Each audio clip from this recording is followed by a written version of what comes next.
Minsan, dadating talaga tayo sa punto ng buhay natin na mapapagod tayo sa ating mga ginagawa. Dahil ba parang paulit-ulit na lang. Pero bago umantong sa pagsuko, ipikit mo muna ang iyong mga mata at lisanin natin ang ligalig ng mundo. Halika't sabay nating imulat ito sa isang paglalakbay para maibalik muli ang dati mong sigla.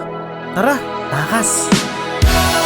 Kakalimutan muna natin ang problema ng mundo.